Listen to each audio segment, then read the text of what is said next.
맛이 어떻습니까? 목구멍으로 잘 넘어갑니까? 그게 바로 내 딸년이 흘린 피눈물 맛입니다. 화려한 샹들리에가 쏟아지는 최고급 호텔 연회장. 대한민국 굴지의 식품 기업 황제푸드 강 회장의 칠순 잔치가 한창 무르익던 순간이었습니다. 수백 명의 하객이 숨을 죽인 채 단상 위를 바라보고 있었습니다. 그곳에는 우아한 드레스를 입고 사시나무 떨듯 떨고 있는 며느리 최미란이 주저앉아 있었고, 그 앞에는 낡은 조리복을 입은 한 노인이 서슬퍼런 눈빛으로 그녀를 내려다보고 있었습니다. 평생 칼국수만 썰어온 투박한 손에는 식칼보다 더 날카로운 진실이라는 무기가 들려 있었습니다.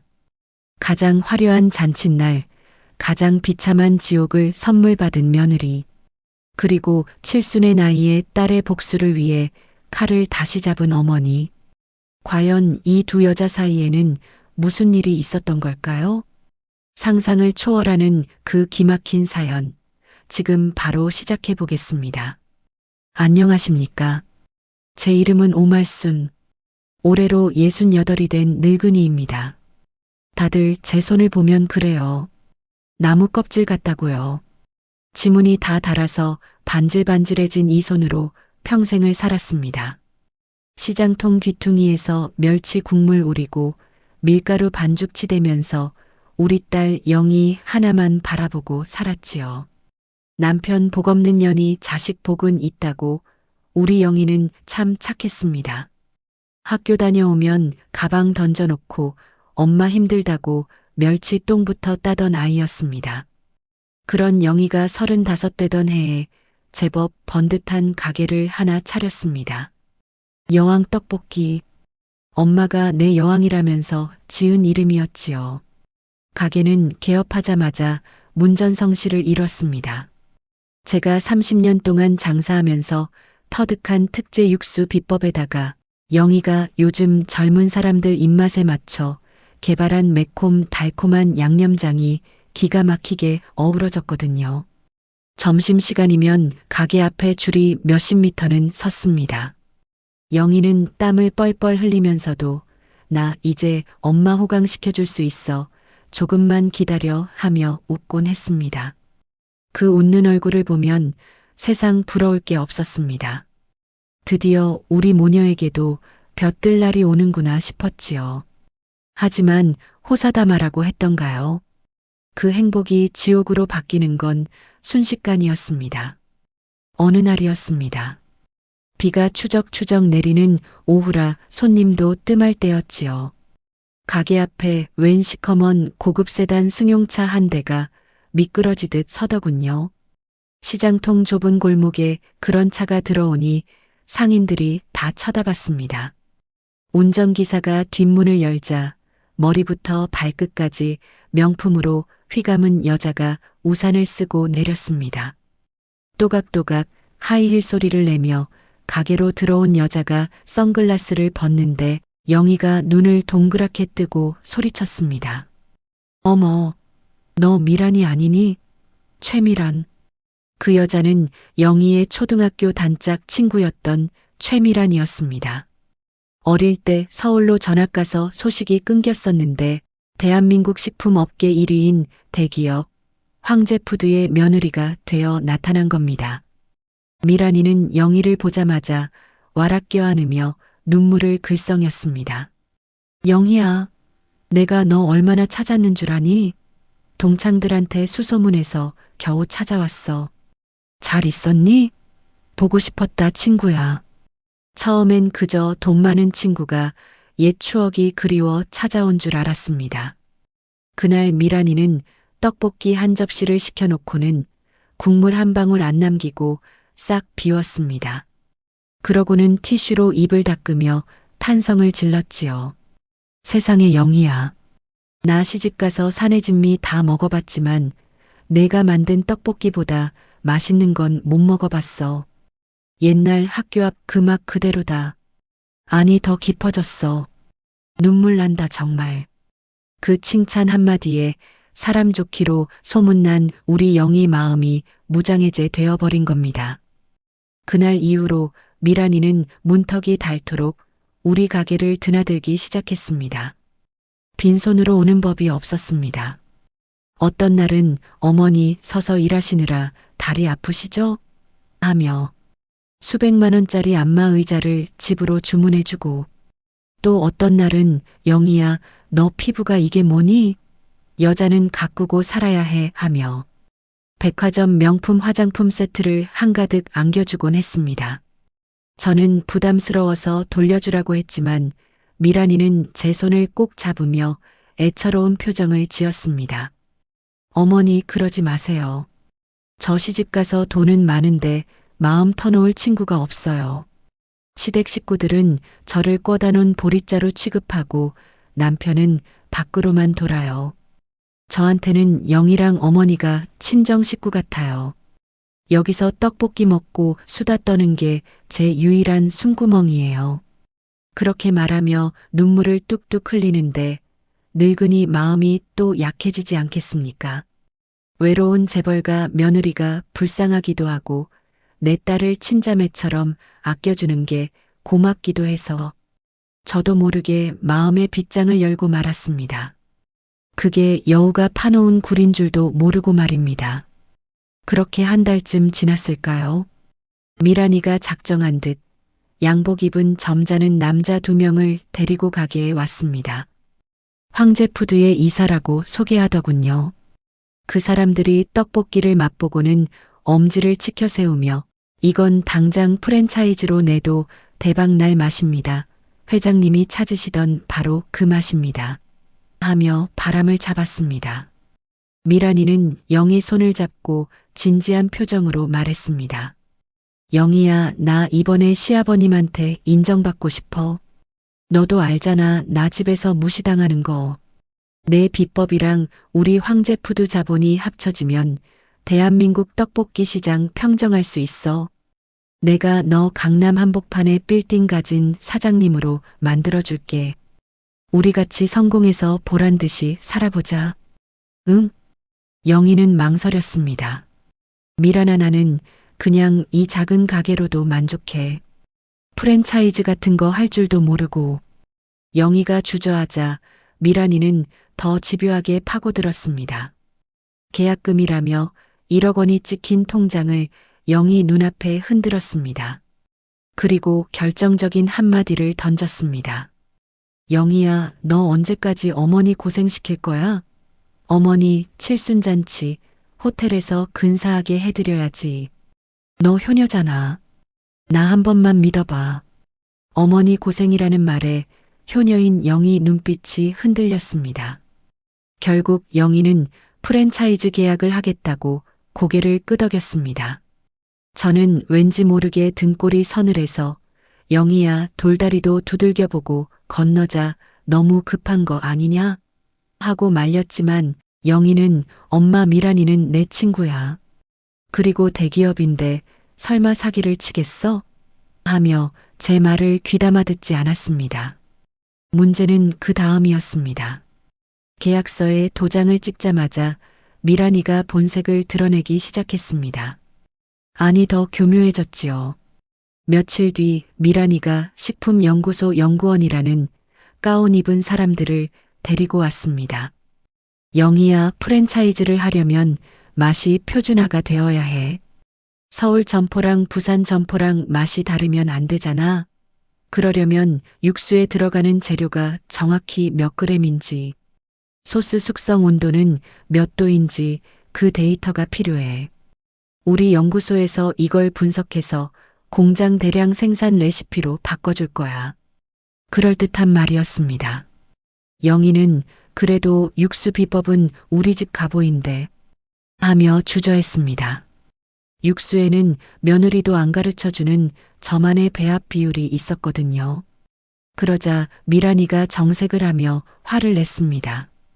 야, 김영희, 너 나 못 믿어? 내가 내 비법 훔쳐서 떡볶이 장사라도 하겠다는 거야? 나 황제푸드 며느리야. 돈이 아쉬운 사람이 아니라고. 나는 그냥 내 친구 성공시켜주고 나도 회사에서 능력 인정받고 싶은 것뿐인데 넌 친구를 의심하니? 됐다 다 관둬. 계약금 다시 돌려줘. 미란이가 가방을 챙겨 나가려는 신용을 하자 마음 약한 영희가 펄쩍 뛰며 미란이를 잡았습니다. 아니야, 미란아, 내가 미안해. 내가 그럴 리가 없는데 내가 생각이 짧았어. 알려줄게, 다 적어줄게. 영희는 그날 밤늦게까지 노트에 비법을 적어 내려갔습니다. 멸치는 남해 안거, 어느 시기에 잡힌 걸 써야 하는지, 고춧가루는 태양초와 청양고추를 몇 대 몇으로 섞어야 하는지, 그리고 결정적으로 맛의 깊이를 내는 저만의 비밀. 재료인 말린 홍합가루와 마지막에 넣는 양파 발효 육수의 비법까지 토씨 하나 안 틀리고 꼼꼼하게 적었습니다. 저는 옆에서 그 모습을 지켜보는데 가슴이 답답해서 미칠 것만 같았습니다. 영희야, 핵심 재료 하나쯤은 빼고 적어라. 사람 일 모르는 거다. 라고 넌지시 일렀지만 영희는 엄마 연구원들이 분석하면 다 나와 솔직하게 적어야 공장에서 똑같이 만들지 하며 해맑게 웃었습니다. 다음 날 아침 영희는 그 소중한 노트를 미란이 손에 쥐어주었습니다. 미란이는 그 노트를 받아들고 묘한 미소를 지었습니다. 뱀이 먹이를 삼키기 직전에 짓는 차갑고도 소름 끼치는 미소였습니다. 고마워 영희야. 이제 공장에서 샘플 나오면 바로 가져올게. 넌 이제 돈방석에 앉을 일만 남았어. 미란이는 비법 노트를 명품 가방 깊숙이 찔러 넣고는 황급히 가게를 떠났습니다. 그 뒷모습이 어찌나 가볍고 신나 보이던지 저는 왠지 모르게 그 여자의 눈빛이 뱀 눈처럼 차가워서 계속 마음에 걸렸습니다. 하지만 딸이 저렇게 기뻐하니 차마 죄를 뿌릴 수가 없었지요. 그 노트가 우리 영희의 목숨줄을 끊어놓는 칼이 되어 돌아올 줄, 그게 천추의 한이 될 줄 누가 알았겠습니까? 딱 한 달 뒤였습니다. 텔레비전 뉴스에서 황제푸드가 신제품 미란이네 떡볶이를 출시했다는 소식이 나왔습니다. 화면에 나온 떡볶이는 포장지 색깔부터 떡의 굵기 심지어 어묵을 써는 모양까지 우리 가게 것과 똑같았습니다. 놀란 영희가 편의점으로 달려가 그 제품을 사와서 맛을 봤습니다. 한 입 먹자마자 영희의 젓가락이 바들바들 떨리더군요. 엄마, 이거 내 거야. 내 맛이야. 영희는 당장 미란이에게 전화를 걸었습니다. 하지만 없는 번호라고 나왔습니다. 회사로 찾아가도 문전박대를 당했지요. 그러던 와중에 더 기가 막힌 일이 터졌습니다. 구청 위생과에서 사람들이 들이닥친 겁니다. 누가 우리 가게 떡볶이를 먹고 집단 식중독에 걸려서 응급실에 실려갔다는 신고가 들어왔다더군요. 말도 안 되는 소리였습니다. 우리는 그날 재료를 다 소진하고 남은 건 아까워도 다 버리는 게 철칙이었습니다. 하지만 공무원들은 막무가내였습니다. 가게 문에는 영업정지 딱지가 붙었고 인터넷에는 악성 댓글이 도배되었습니다. 쓰레기 떡볶이, 돈독 오른 모녀라는 욕설을 보며 영희는 매일 밤을 울었습니다. 비가 억수같이 쏟아지던 날 밤이었습니다. 영희가 미란이를 만나야겠다며 집을 나갔습니다. 연락이 닿았다고 하더군요. 저는 불길한 예감이 들어서 가지 말라고 말렸지만 영희는 진실을 밝혀야 한다며 우산을 쓰고 나갔습니다. 그리고 그게 제 딸의 마지막 뒷모습이었습니다. 새벽녘에 경찰서에서 전화가 왔습니다. 영희가 골목길에서 쓰러진 채 발견됐다고요. 뇌출혈이라더군요. 병원으로 달려갔지만 영희는 이미 의식이 없었습니다. 산소호흡기에 의지해 가만히 누워있는 딸을 보는데 제 가슴이 찢어지다 못해 너덜너덜해지는 것 같았습니다. 딸의 방을 정리하다가 일기장을 발견했습니다. 거기에는 모든 진실이 적혀 있었습니다. 미란이가 영희를 어떻게 구슬려서 레시피를 빼갔는지, 그리고 식중독 사건이 터지기 전날 미란이가 알바생을 매수하는 걸 목격했다는 내용까지 상세히 적혀 있었습니다. 심지어 그날 밤 미란이가 영희를 만나서 했다는 말도 적혀 있더군요. 야, 김영애 주제 파악 좀 해. 내가 만든 떡볶이? 이제 그거 다 내 거야. 억울하면 너도 재벌 집에 시집 가든가. 그 글을 읽는데 눈앞이 캄캄해지고 숨이 쉬어지질 않았습니다. 저는 일기장을 들고 경찰서로 달려갔습니다. 제발 수사를 해달라고, 내 딸이 억울해서 쓰러졌다고 바짓가랑이를 붙잡고 매달렸습니다. 하지만 경찰들은 증거가 없다며 저를 미친 노인네 취급했습니다. 대기업 법무팀이 이미 손을 쓴 뒤였겠지요. 돈 없고 백 없는 서름이 뼈에 사무쳤습니다. 법도 세상도 다 가진 놈들 편이었습니다. 병실에 누워있는 영희 손을 잡고 제가 맹세했습니다. 영희야, 걱정 마라. 이 애미가 다 갚아줄게. 내 눈에서 피눈물 흘리게 한 년들 내 손으로 똑같이 피눈물 쏟게 해줄게. 저는 시장통 가게를 정리했습니다. 그리고 짐을 쌌습니다. 하지만 무턱대고 강 회장의 집 대문을 두드릴 수는 없는 노릇이었습니다. 지피지기면 백전백승이라 했습니다. 저는 그날부터 강 회장 저택이 있는 성북동 부촌을 서성거리며 정보를 수집하기 시작했습니다. 동네 슈퍼 세탁소 그리고 부잣집 도우미들이 모인다는 인력 소개소까지 샅샅이 뒤졌지요. 그러다 강남의 한 고급 인력 소개소 소장에게서 기막힌 정보를 입수했습니다. 아유, 말도 마세요. 황제푸드 강 회장님 댁요? 거기는 도우미들 사이에서 무덤이라고 불려요. 회장님 입맛이 어찌나 까다로운지 호텔 셰프 출신들도 일주일을 못 버티고 쫓겨납니다. 어제도 요리사 한 명이 앞치마 집어 던지고 나왔다니까요. 지금 사람 구하느라 난리도 아니에요. 그 말을 듣는 순간 제 머릿속에 번개가 쳤습니다. 이게 바로 기회다 싶었지요. 하지만 가장 큰 걸림돌은 최미란 그년이었습니다. 면접을 보러 갔다가 그년과 마주치기라도 하면 모든 게 수포로 돌아가는 것 아니겠습니까? 저는 조심스럽게 소장에게 물었습니다. 그런데 그 댁 며느님이 보통 내기가 아니라던데. 면접 볼 때 며느님이 보면 깐깐하게 굴지 않겠소? 그러자 소장이 손을 내저으며 말했습니다. 천만다행인 게 지금 그 댁 며느님이 집에 없어요. 이번에 무슨 신제품 떡볶이 대박 났다고 포상 휴가차 파리로 일주일 동안 여행 갔대요.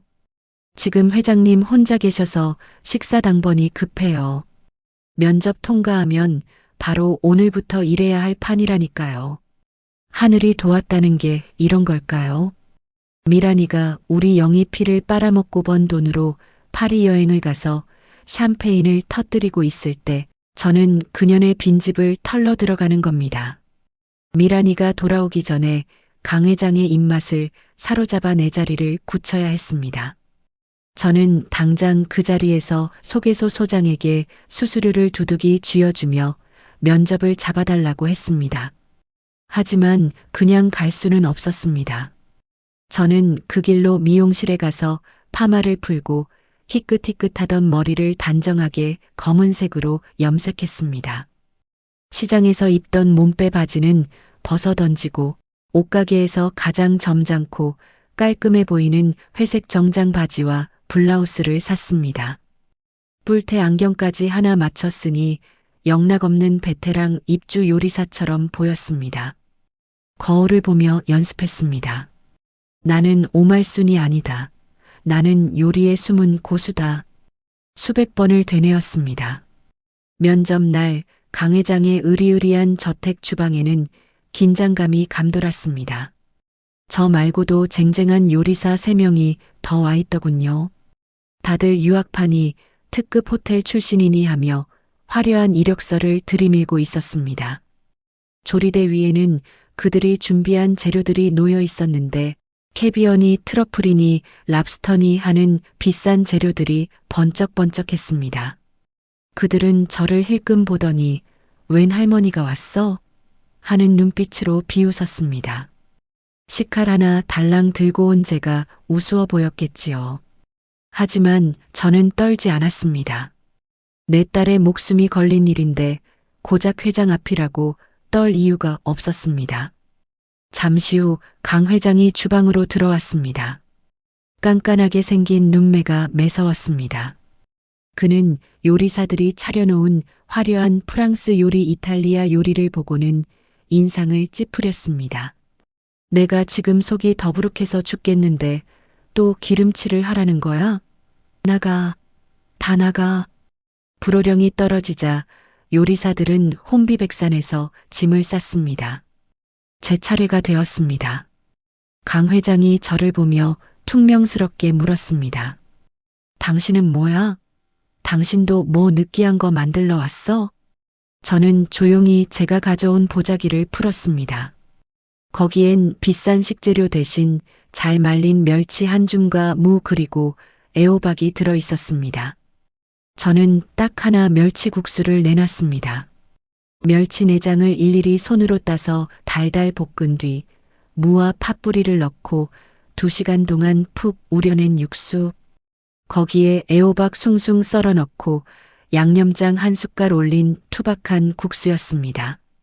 강 회장이 국물을 한 숟갈 뜨더니 눈이 동그래지더군요. 이거 육수에 뭘 넣은 거야? 제가 대답했습니다. 입맛 없을 땐 그저 속 편한 게 최고죠.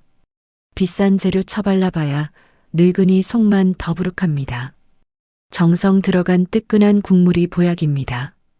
그 말 한마디에 저는 강 회장 댁 입주 요리사가 되었습니다. 강 회장의 집은 궁궐 같았습니다. 하지만 그 화려한 집구석에 썩은 내가 진동을 했습니다. 바로 최미란 그년 때문이었지요.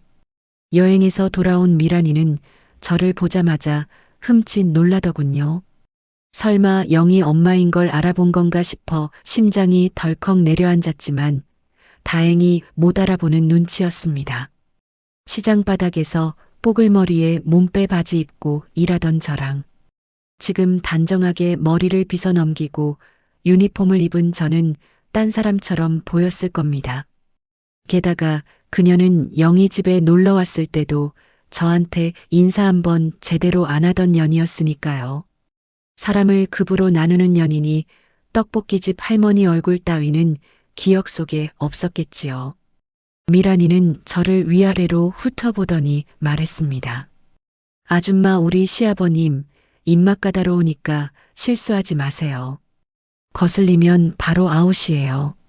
하고는 쌩하니 돌아섰습니다. 그 뒷모습을 보는데 당장이라도 달려가서 칼을 꽂고 싶었지만 허벅지를 꼬집으며 참았습니다. 복수는 뜨겁게 하는 게 아니라 차갑게 식혀서 하는 거라지 않습니까? 저는 매일 새벽 강 회장의 아침상을 차렸습니다. 겉보기엔 평범한 밥상이지만 거기엔 영희의 한이 서려 있었습니다. 강 회장은 제가 해주는 밥을 먹고 나면 속이 편하다며 저를 끔찍이 아끼기 시작했습니다. 자네가 온 뒤로 집안에 밥 냄새가 나서 좋아. 내 어머니가 해주던 맛이야 라면서요. 저는 강 회장과의 신뢰를 쌓아가면서 아주 천천히 그리고 집요하게 미란이를 옥죄기 시작했습니다. 첫 번째 작전은 맛의 공포였습니다. 미란이가 훔쳐간 영희의 레시피는 사실 미완성이었습니다. 영희는 마지막에 꼭 손수 발효시킨 과일 식초를 넣어서 텁텁한 맛을 잡고 감칠맛을 냈는데 미란이는 그걸 몰랐던 겁니다. 사실 영희도 마지막 한 가지 무기는 숨겨놨던 셈이었죠. 어느 날 저녁 식사 자리였습니다. 식탁 위에는 미란이가 회사에서 야심차게 출시한 프리미엄 떡볶이가 올라와 있었습니다. 강 회장이 한 입 맛보더니 인상을 찌푸리며 숟가락을 탁 내려놓더군요. 아가야 이게 무슨 맛이냐? 텁텁하고 느끼해서 못 먹겠다. 이걸 돈 받고 파는 거냐?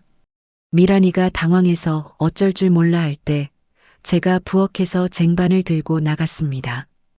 회장님 입맛이 없으실 땐 요걸 한번 드셔보세요. 제가 내민 건 영희가 가게에서 팔던 떡볶이 그리고 과일 식초로 맛을 낸 바로 그 진짜 떡볶이였습니다. 강 회장이 한 입 먹더니 무릎을 탁 쳤습니다. 그래, 이 맛이야. 맵지도 않고 입에 착 감기는 게 이게 진짜 요리지. 아가야, 너는 식품회사 한다는 애가 입맛이 왜 그 모양이냐? 이 아줌마한테 좀 배워라. 미란이 얼굴이 사색이 되었습니다. 그 맛은 자기가 훔치려다 실패한 그 완벽한 영희의 맛이었으니까요. 미란이는 저를 의심스러운 눈초리로 쳐다보기 시작했습니다. 아줌마 이거 레시피 어디서 났어요? 하고 쏘아붙이더군요. 저는 태연하게 웃으며 대답했습니다. 총구석 늙은이가 레시피가 어디 있습니까? 그냥 손대중으로 하는 거지요. 미란이는 분해서 입술을 깨물었지만 강 회장이 워낙 맛있게 드시니 아무 말도 못했습니다. 두 번째 작전은 심리적 압박이었습니다. 미란이는 죄 지은 게 많아서인지 미신을 맹신하는 구석이 있었습니다. 그리고 잠잘 때 예민해서 꼭 수면 안대를 하고 잤지요. 저는 미란이가 외출한 사이 그녀의 침실에 몰래 들어갔습니다. 그리고 미란이가 쓰는 수면 안대 안쪽에 영희가 쓰던 머리핀을 넣어뒀습니다. 그 머리핀은 영희가 쓰러지던 날 머리에 꽂고 있던 큐빅이 박힌 붉은색 핀이었습니다. 다음 날 아침 미란이의 비명소리가 온 집안을 울렸습니다. 아, 이게 뭐야? 이거 영희 거잖아. 미란이는 안대를 집어 던지며 귀신을 본 것처럼 벌벌 떨고 있었습니다. 강 회장이 놀라서 달려왔고 저는 시치미를 뚝 떼고 물었습니다. 사모님 왜 그러십니까? 무슨 일 있으세요?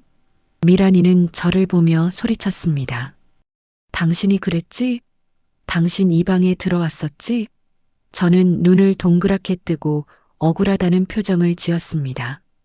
아이고, 사모님 저는 이 방 근처에도 안 옵니다. 그리고 그 핀이 뭔데 그렇게 놀라십니까?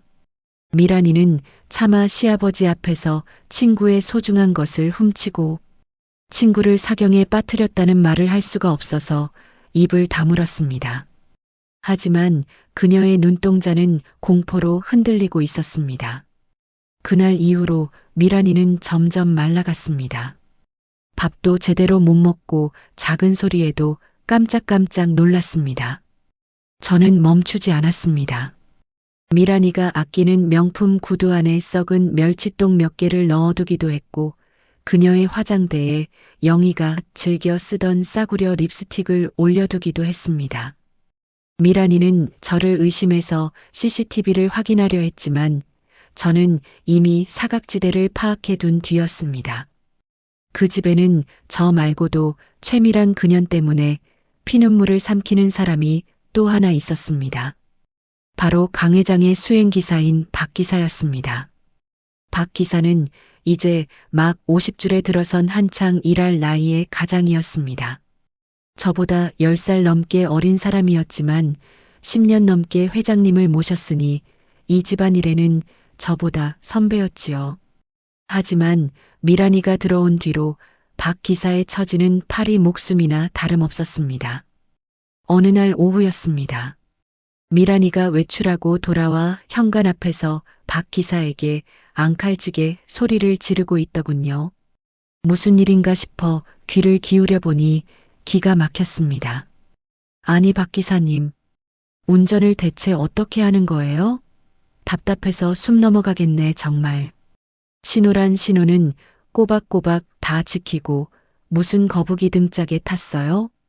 융통성 있게 눈치껏 가야지 그렇게 기어가서 저 약속 시간에 어떻게 맞춰요? 센스라는 게 없어요. 센스. 박 기사는 곤혹스러운 표정으로 연신 고개를 숙였습니다. 죄송합니다, 사모님. 안전하게 모시려다 보니. 그러자 미란이는 코웃음을 치며 말을 잘랐습니다. 변명은 됐고요. 다음부턴 좀 빠릿빠릿하게 움직이세요. 네. 그런데 문제는 그 다음 외출 때였습니다. 박 기사가 미란이의 성화에 못 이겨 평소보다 속도를 좀 냈던 모양입니다. 차에서 내린 미란이는 얼굴을 붉히며 더 길길이 날뛰었습니다. 하, 기사님 지금 나 엿먹여요? 방지턱을 그렇게 넘으면 어떡해. 내 허리 나가는 줄 알았네. 운전을 무슨 시골 경운기 몰듯이 난폭하게 해요? 아주 교양 없이. 빨리 가라고 했다고 진짜 막 달리면 어떡해요?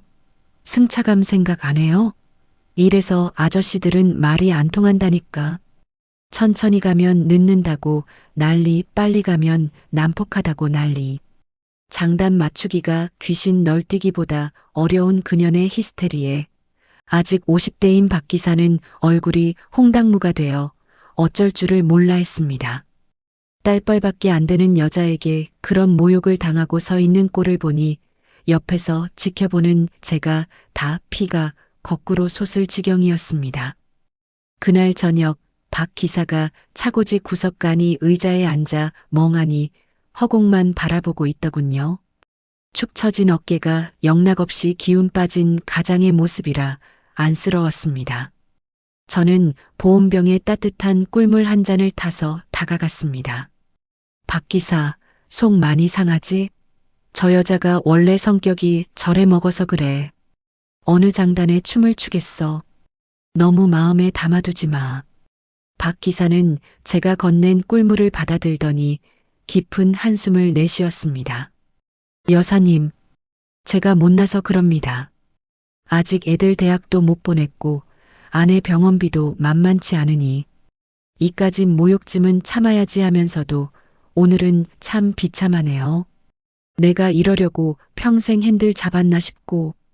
저는 주위를 살핀 뒤 박 기사 옆에 앉아 낮지만 단호한 목소리로 말했습니다. 박 기사 나 사실 돈 벌러 온 거 아니야. 저 여자 잡으러 왔어. 박 기사가 놀란 눈으로 저를 쳐다봤습니다. 저는 제 딸 영희가 당한 일을 짧게 털어놓았습니다. 칠순이 다 된 제가 굳이 식모살이 같은 입주 요리사를 자처한 이유를 듣자 박 기사의 눈빛이 달라졌습니다. 내 딸 인생 망친 저 여자 빈털터리로 쫓겨나게 만들 거야. 박 기사 나 좀 도와줘. 자네가 당한 그 수모 내가 몇 배로 갚아줄게. 자네는 운전석에서 저 여자가 하는 짓거리들 다 보고 듣지 않나? 제 말에 박 기사는 쥐고 있던 종이컵이 구겨질 정도로 힘을 주었습니다. 그리고 결의에 찬 목소리로 제게 답했습니다. 여사님, 제가 돕겠습니다. 내 자존심 짓밟은 건 참아도 자식 인생 망친 건 못 참죠. 운전기사는 귀가 없고 눈이 없는 줄 아나 본데 제가 저 여자 뒤구린 거 다 알고 있습니다. 뭐부터 하면 되겠습니까? 내 이 핸들 놓고 나가는 한이 있어도 그 여자 콧대 꺾이는 꼴은 꼭 봐야겠습니다. 천군만마를 얻은 기분이었습니다. 박 기사님은 미란이의 차 블랙박스 메모리 카드를 몰래 빼돌려 주었습니다. 거기에는 기가 막힌 내용들이 담겨 있었습니다. 미란이가 누군가와 통화하는 내용이 고스란히 녹음돼 있었거든요. 그 촌년 쓰러진 게 왜 내 탓이야? 지가 약해 빠져서 그런 거지. 그리고 그 레시피? 어차피 특허도 안 낸 건데 먼저 가져가는 사람이 임자 아니야? 그 목소리를 듣는데 손이 부들부들 떨려서 주체할 수가 없었습니다. 더 결정적인 증거도 있었습니다. 미란이가 식중독 사건을 조작하고 알바생에게 돈을 보내고 입막음을 시키는 통화 내용이었습니다. 수고했다. 입단속 잘하고 돈은 보냈다. 혹시라도 걸리면 내 단독 범행이라고 해. 알았어? 이제 모든 준비는 끝났습니다. 결정적인 한 방이 필요했습니다. 마침 강 회장의 칠순잔치가 다가오고 있었습니다. 미란이는 이번 잔치를 계기로 시아버지의 눈에 들어 그룹 이사 자리에 오르려는 야심을 품고 있었습니다. 미란이는 저한테 와서 거만하게 말했습니다. 아줌마 이번 잔치 음식 실수하면 바로 해고야. 알았어? 내 인생이 걸린 날이니까 정신 똑바로 차려. 저는 고개를 숙이며 대답했습니다. 염려 마십시오, 사모님. 아주 특별한 잔치상을 차려드리겠습니다. 평생 잊지 못할 맛이 될 겁니다. 속으로는 이를 갈았지요. 그래, 내 제사상을 차려주마. 드디어 결전의 날, 강 회장의 고이연 날이 밝았습니다. 호텔 연회장에는 정재계 인사들과 기자들이 가득 찼고 강 회장은 한껏 고무된 표정으로 하객들의 축하를 받고 있었습니다. 미란이는 수천만 원짜리 명품 드레스를 입고 주인공인 양 설쳐대더군요. 저는 주방에서 마지막 요리를 점검하며 심호흡을 했습니다. 영희야, 조금만 기다려라. 엄마가 오늘 다 끝내줄게. 미란이가 단상에 올라 마이크를 잡았습니다. 존경하는 아버님의 칠순을 맞아 며느리인 제가 작은 선물을 준비했습니다. 아버님이 걸어오신 위대한 발자취를 담은 헌정 영상입니다. 다 함께 보시죠. 미란이의 신호와 함께 조명이 꺼지고 대형 스크린에 불이 들어왔습니다. 웅장한 음악과 함께 강 회장의 멋진 사진이 나와야 했습니다. 하지만 스크린에 뜬 것은 전혀 다른 장면이었습니다. 치직거리는 화면 속에 미란이의 얼굴이 클로즈업 되었습니다. 차 안에서 누군가와 통화하며 낄낄거리는 모습이었습니다. 김영의 근형가게 망하게 하는 거 일도 아니야. 식중독 그거 한 방이면 끝이야. 멍청한 게 사람을 너무 믿어서 탈이라니까. 연회장은 순식간에 술렁거리기 시작했습니다. 사람들은 웅성거렸고 기자들은 플래시를 터뜨리기 시작했습니다. 미란이의 얼굴이 하얗게 질렸습니다. 이게 뭐야? 꺼. 당장 꺼. 소리쳤지만 영상은 멈추지 않았습니다. 이번에는 미란이가 알바생을 만나 돈봉투를 건네는 CCTV 영상이 나왔습니다. 이거 받고 입 닫아. 너랑 나랑만 아는 거야. 하객들은 경악하며 수군거렸습니다.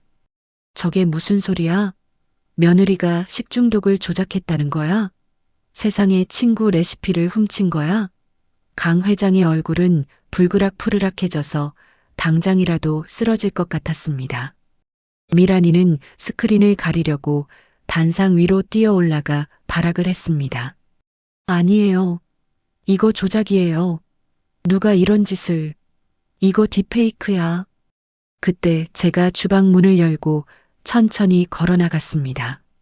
하얀 조리복을 벗어던지니 그 안에는 제가 시장에서 일할 때 입던 꽃무늬 몸빼 바지와 영희가 첫 월급 타서 사준 빨간 스카프가 드러났습니다. 저는 마이크를 잡고 또렷하게 말했습니다. 조작 아니야. 내가 다 봤으니까. 미란이가 저를 보더니 눈이 튀어나올 듯이 커졌습니다. 당신은? 아줌마가 왜? 저는 미란이를 똑바로 쳐다보며 소리쳤습니다. 나 그냥 아줌마 아니다. 나 영희 애미다. 내가 등쳐먹고 레시피 훔치고 누명 씌워서 쓰러뜨린 김영희 애미. 오말순이다. 장내는 물을 끼얹은 듯 조용해졌습니다. 강 회장이 떨리는 목소리로 물었습니다. 자네, 그게 무슨 소린가? 영희 애미라니? 그게 정말인가? 저는 강 회장님께 고개를 숙였습니다. 회장님 속여서 죄송합니다. 하지만 전현이 내 딸한테 한 짓을 밝히려면 힘없는 늙은이가 할 수 있는 방법이 이것밖에 없었습니다. 전현이 훔쳐간 레시피, 그거 우리 영희가 10년 동안 피땀 흘려 만든 겁니다. 식중독 사건도 저 인간이 조작한 겁니다. 여기 증거가 다 있습니다. 제가 주머니에서 USB를 꺼내 들어보이자 미란이는 다리에 힘이 풀려 털썩 주저앉아 버렸습니다. 곧이어 신고를 받고 출동한 경찰들이 들이닥쳐 미란이의 팔에 수갑을 채웠습니다. 박 기사님이 이미 경찰서에 증거 자료를 넘겨둔 뒤였거든요. 미란이는 끌려가면서도 발악을 했습니다. 아버님, 저 아니에요. 억울해요. 저 노인네가 꾸민 짓이에요. 하지만 강 회장은 뒤도 돌아보지 않고 차갑게 말했습니다. 내 눈앞에서 치워라. 내 집안에 저런 범죄자를 들였다니 내 얼굴에 먹칠을 해도 유분수지.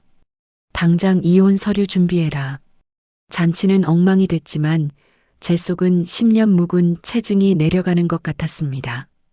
미란이는 사기 업무방해 증거인멸 교사 혐의로 구속되었고 황제푸드 주가는 곤두박질 쳤지만 강 회장은 기자회견을 열어 며느리의 죄를 사과하고 부실한 경영진을 싹 물갈이했습니다. 오히려 그 정직한 태도가 전화위복이 되어 회사의 이미지는 더 좋아졌다고 하더군요. 저는 그 길로 짐을 싸서 병원으로 달려갔습니다. 영희야, 엄마 왔다. 엄마가 다 해결했다. 그 나쁜 년 감옥 갔다. 이제 너만 일어나면 돼. 제발, 제발 일어나라. 딸의 손을 잡고 하염없이 울었습니다. 제 눈물이 딸의 손등에 뚝뚝 떨어지던 그때였습니다. 기적처럼 영희의 손가락이 까딱했습니다. 의사 선생님이 뛰어오고 기적이 일어났다며 난리가 났습니다. 며칠 뒤 영희가 눈을 뜨고 저를 보며 힘겹게 입을 뗐습니다. 엄마, 배고파. 떡볶이 먹고 싶어? 그로부터 1년이 지났습니다. 저는 다시 떡볶이 장사를 시작했습니다. 이번에는 시장통이 아니라 강 회장님이 투자해 주신 번듯한 건물 1층입니다. 이름하여 여왕의 부엌. 영희도 재활치료를 열심히 해서 이제는 휠체어를 타고 카운터를 보고 있습니다. 가게는 예전보다 더 대박이 났습니다. 사람들이 정의구현 떡볶이라며 전국에서 찾아오거든요. 그리고 가끔 가게 앞에 검은색 세단이 섭니다. 강 회장님이 선글라스를 끼고 들어오셔서 구석 자리에 앉으십니다. 저는 아무 말 없이 멸치국수 한 그릇과 떡볶이를 내드립니다. 강 회장님은 국물을 들이켜고는 엄지손가락을 척 올리시고 가십니다. 이 맛이야 오 여사.